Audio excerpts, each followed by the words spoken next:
Hello, Assalamu alaikum, and welcome to my fifth vlog of my visit to Bangladesh. Today I'm going to Sylhet to visit the Dargah Shareef of our much beloved Hazrat Sha Jalal. If you don't know who he is, today I'm going to share some of his life story with you and how he arrived in Sylhet. So after about an hour and a half of travelling, we've arrived at the Dargah Shareef. Hazrat Sha Jalal was born in 1271 in Konya, Turkey, and he passed away on the 15th of March 1346 in Sylhet, Bangladesh. He was a Sufi Muslim figure, arrived in Bangladesh in 1303. Though he was born in Turkey, he did actually later move to Yemen, but he was educated and raised in Mecca by his uncle. Hazrat Sha Jalal was given a handful of soil by his uncle, and he was advised to travel to India and settle where he finds the soil that matches in colour and smell. During his journey to Bangladesh, Hazrat Sha Jalal came across many other Sufis and Pirs who also joined him on his travels. Meanwhile, there was an ongoing war in Sylhet, so it was between the king of Sylhet, who was called King Gaur Govinda, and the neighbouring Shamsuddin Firoz Shah. The war had started by a Muslim inhabitant of Sylhet who had sacrificed a cow on the birth of his son. This is known as an akika, which all Muslims do on the birth of their children. When the news of the akika reached King Gaur Govinda, he was absolutely furious. So he had the child killed, and he had the father's right hand chopped off. This news then reached Shamsuddin Shah of the neighbouring kingdom, who made 3 attempts to defeat Gaur Govinda. Unfortunately, he was unsuccessful. Shamsuddin Firoz Shah then appointed his commander-in-chief, Sayyid Nasiruddin, and his force.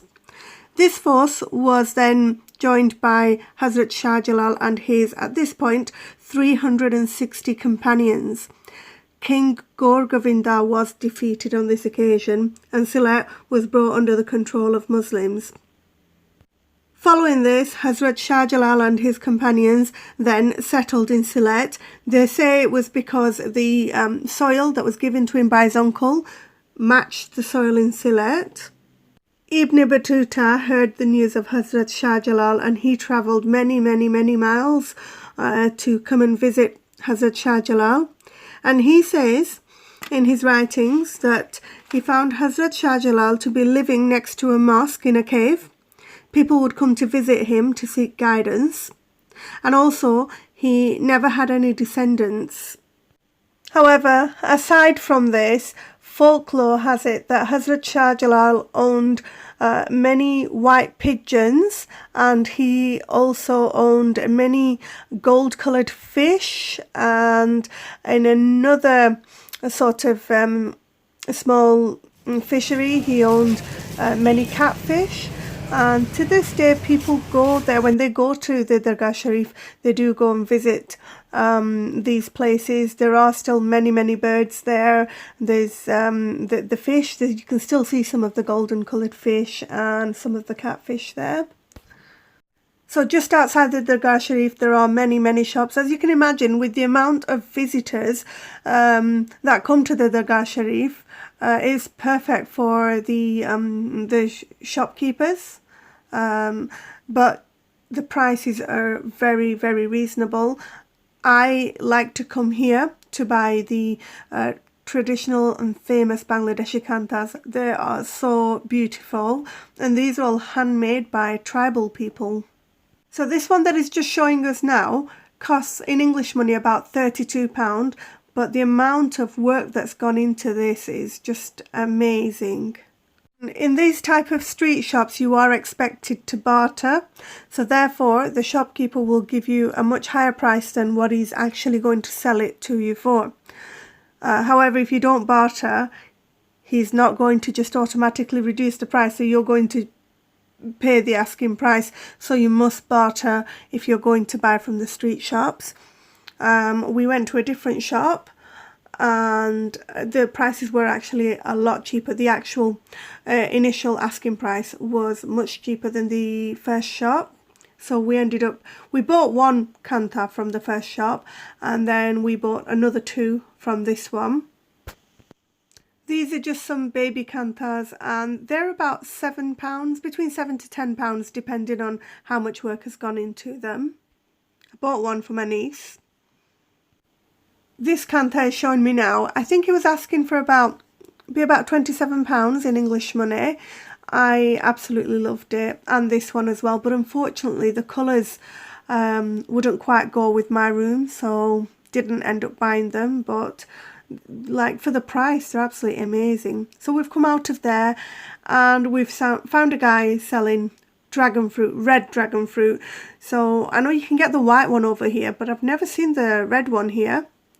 We bought a few, so you got 5 little dragon fruits, which costs about £7 in English money, so it's not really that cheap considering it's in Bangladesh. And I must admit, the red dragon fruit tastes so much better than the white ones. It's the first time I've tried red dragon fruit. So we're just having a little walk, and then we're going to be heading back now. And this is actually my last day, if you like, in Bangladesh, well, in Sylhet, because we're heading back tomorrow. The flight's tomorrow night. So I still had some bits of shopping to do, as I had some gifts to buy. So we've just quickly come into the shopping centre. We literally spent about half an hour in here before we left. I found this shop, and it's got all Islamic clothing and perfumes, and it was just such an amazing shop. The clothes and the perfumes, the atars they had were like the best that I've seen in Sylhet. And the prices, they're kind of reasonable, but for Bangladesh I would say they're quite expensive, obviously compared to their earnings. So we're just heading back now in the car. It's going to be another hour and a half's drive. I'm going to see my auntie before I go to my place, so it just extends the journey a bit, unfortunately. But we'll be setting off early hours in the morning tomorrow, so this is my last chance. So this is just a view of Sylhet from my car journey. So Sylhet is a district.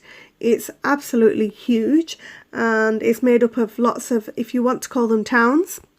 So even though I'm from Sylhet, from the main Sylhet town or city, I'm probably about an hour and a half away. So we're nearly home, not too far now. When we get home, we've got a barbecue to look forward to. It's our farewell barbecue. So got home and everybody's busy cooking. They're making parathas ready for the barbecue. It was really a last minute decision, so not a lot of preparation was done for it. All the same, we had so much fun. So I've got 2 of our sister-in-laws making the parathas here, and then we have another relative who's cooking the parathas on the cooker. I made the salad. I took the easy job, of course, whilst my husband did the barbecue. The chicken was marinated in the morning. To marinate the chicken, we used tandoori powder, we used some tamarind, some tomato ketchup, and a mixture of curry powders with chili powder, and it turned out absolutely amazing. Everybody enjoyed it. I was supposed to pick up some food from Sylhet for the barbecue, but it was just so hot, and we were just rushing really to get everything done that I completely forgot. We got home and realised we hadn't bought anything, so we had to make do with what we already had at home. However, bearing in mind I fit so much in on that day, I travelled to Sylhet, I went to Hazrat Sha Jalal's Dargah Shareef, then we had some shopping to do, did the shopping, and I had to go and visit my auntie. I went to visit my auntie, and then I went and visited my uncle. From there we came home. We had the barbecue, so I helped out with the barbecue. We did all that, we ate, and then I wanted to spend some time with the family as well. Did that, and then I had to had all my luggage to pack. I couldn't pack it before because I still had all my shopping to put in. So we're at the train station now. I always prefer to travel by train. I hate the idea of sitting in a car for like 5, 6, maybe even 7 hours depending on the traffic. Plus that I don't feel Bangladesh roads are that safe. So this compartment that we've got is private. There's enough room for 6 people. It's lockable so nobody can come in from the outside. Because they have a lot of hijras that come onto the train, and they'll just come into your compartment and start asking for money, and just they can be very, very annoying and quite scary. So this is what the compartment looks like. It's air conditioned. You've got the steps to climb up to the top if you want to have a sleep, and there's as well as the air conditioning, there's fans as well. It's a little bit dirty. Well, we can't have everything though, unfortunately. There's different lights, so you've got a night light, you've got the full light, there's a table too where you can just put your things on. Unfortunately, you can't open the window because it's an air-conditioned compartment. So the train journey was, again, I think it was about 5, 6 hours, but it's still better because you can, it's just a really, really comfortable journey. You can move about, you can have a walk about if you like. So we've arrived. I'm now at Qatar airport, and this train is absolutely amazing. It takes you from one end of the airport to the other, so you're not having to walk. So I just wanted to share this train with you because I thought it was absolutely amazing. I've never seen anything like it before. I'm like a child when I see something new. I get really excited. So it's nearly time for our plane. We've had a meal. We went to Burger King. It wasn't all that. And this is the meal that they served on the plane. And again, no, I didn't like it. It wasn't the best. No comparison to some of the other airlines that I've travelled on. The service was good, however, so I guess that's the main thing. So I hope you've learned something today about our beloved Hazrat Sha Jalal, who's very, very famous in Bangladesh and also Yemen as well, I believe. If you enjoyed my video, please don't forget to like, comment and subscribe.